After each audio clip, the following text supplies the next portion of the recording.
Hello friends, welcome to my channel truth of share market. So discuss कर लेते हैं HDFC Bank and Tata Motors को। ठीक है, एचडीएफसी बैंक का भी बुलिश ब्रेकआउट हुआ है और टाटा मोटर काफ़ी गिरने के बाद एक रिकवरी स्टार्ट कर रहा है। ठीक है, तो क्या ये रिकवरी करता है या ये ब्रेकआउट सक्सेसफुल रहते हैं, तो ये ही सब डिस्कशन का पार्ट है, या किस लेवल के ऊपर हमें बुलिश रहना है और कहाँ हमें बेरिश रहना है। लास्ट हमारा डिस्कशन था axis bank, and axis bank की बात करें तो काफ़ी अच्छा मूवमेंट अभी चल रहा है, एंड काफ़ी बड़ा मूवमेंट चल सकता है अगर मार्केट साइडवे टू बुलिश रहे तो।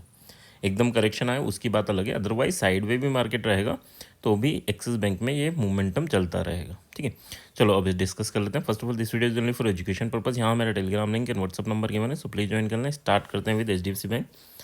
ठीक है, एचडीएफसी बैंक की जब हमें यहाँ रेजिस्टेंस फेस कर रहा था तो हमारा डिस्कशन था कि यार ये रेजिस्टेंस फेस कर रहा है, अगर ये 50 का लेवल नहीं तोड़ता तो फिर ये नीचे 40 का लेवल अगर टूटेगा तो बेरिश हो जाएगा। बट उसके बाद ये नेक्स्ट डे ही गैप अप खुला, 50 के ऊपर खुला, सस्टेन किया एंड इसने ये ब्रेकआउट दे दिया जहाँ ये कंसोलिडेशन कर रहा था।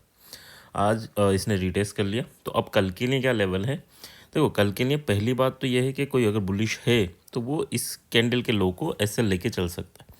ठीक है, तो अब नेक्स्ट एंट्री कब बनेगी, तो 1679 पॉइंट यानी 1680 ले लो। 80 अगर टूटता है तो 1703 is first target and 1726 is our second target. ठीक है, यहाँ पर एसएल हम लेके चलेंगे 1666 जब इसके ऊपर सस्टेन कर रहा है। ठीक है, और अगर लॉन्ग टर्म में बुलिश हो तो फिर आपके लिए 1640 इज़ योर एसएल।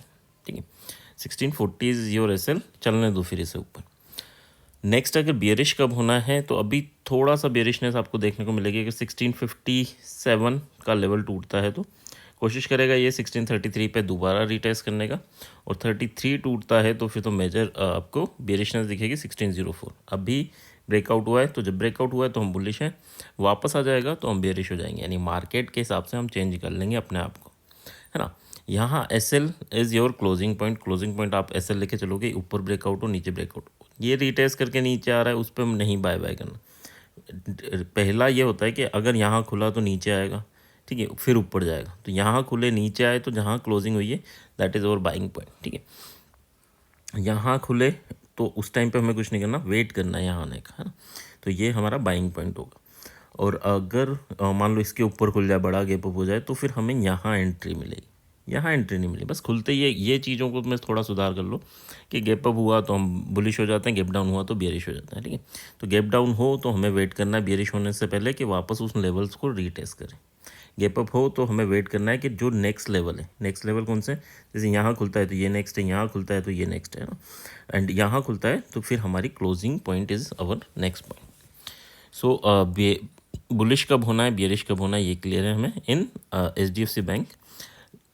ट्रेंड अभी बुलिश है, कोई दिक्कत नहीं है। बियरिश कब होगा, एक बार 1633 के नीचे निकल जाए तो 1605 आपको इजीली देखने को मिलेगा। टाटा मोटर्स की बात कर लें, टाटा मोटर्स ने काफ़ी बड़ा सेलिंग प्रेशर देखा, उसके बाद यहाँ हैमर्स काइंड ऑफ स्ट्रक्चर बना, इसके बाद ऊपर गया, यहाँ पर भी ये डोजी काइंड ऑफ स्ट्रक्चर बना है। अब क्या है, क्या यहाँ से गिर सकता है या उठ सकता है, तो डिपेंड करेगा, है ना। देखो ये लेवल के ऊपर निकलता है, सस्टेन कर लेता है अगर आधे घंटे में, तो हम बुलिश हो जाएंगे फॉर लॉन्ग टर्म। बट अगर 988 के नीचे निकलता है तो 957 के लिए बेरिश होंगे। बट हाँ, 957 के नीचे जाता है तो फिर हम लॉन्ग टर्म बेरिश हो सकते हैं। यानी अगर ये 957 को रेजिस्टेंस फेस करने लगता है तो फिर हम 850 तक के लिए बेरिश हो सकते हैं। फर्स्ट टारगेट 928 या 29 का मिलेगा। ठीक है, तो लेवल वाइज हमें क्लियर रखना है कि अगर इसके बीच में रहता है हमें कुछ नहीं करना। टाटा मोटर्स को 110 और 988 के बीच में रहता है, 987, तो हमें कुछ नहीं करना इस रेंज में। ठीक है, कुछ नहीं करना। बट जब ये रेंज ऊपर की साइड टूटे या नीचे की साइड टूटे तो हमें प्लान करना। डायरेक्टली गैप अप ओपन होता है 10-10 पे तो हम बियरिशनेस यूज़ कर सकते हैं, यानी थोड़ा सा 5-6 पॉइंट के लिए हम प्लान कर सकते हैं, 10 पॉइंट के लिए, है ना। और अगर ये 988 पे खुलता है, 985 पे खुलता है, तो भी हम 10 पॉइंट के लिए प्लान कर सकते हैं। ये दोनों ध्यान रखना। अगर गैप डाउन खुले, गैप अप खुले तो थोड़ा सा प्रेशर बनेगा, का सस्टेन करेगा, फिर ये मूवमेंट स्टार्ट करेगा, तो क्लियर रखना।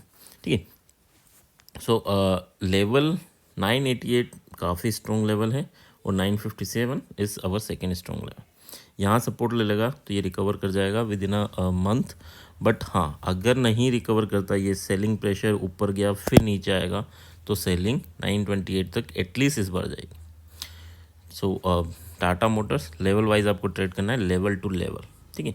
और गैप अप गैप डाउन को किस में अप्लाई करना है आज मैंने बताया, तो उन चीज़ों का याद रखो, है ना। उन चीज़ों को आप कहीं भी, जो भी आपके एनालिसिस है उसमें अप्लाई करके देखना, इट विल वर्क। यानी ऐसा नहीं है कि हर 100 में से 100 बार, है ना, बट 10 में से 8 बार, 7-8 बार ये वर्क करेगी। आई होप यहाँ तक चीज़ें क्लियर होंगी। क्लियर हैं तो please like and comment. Thank you.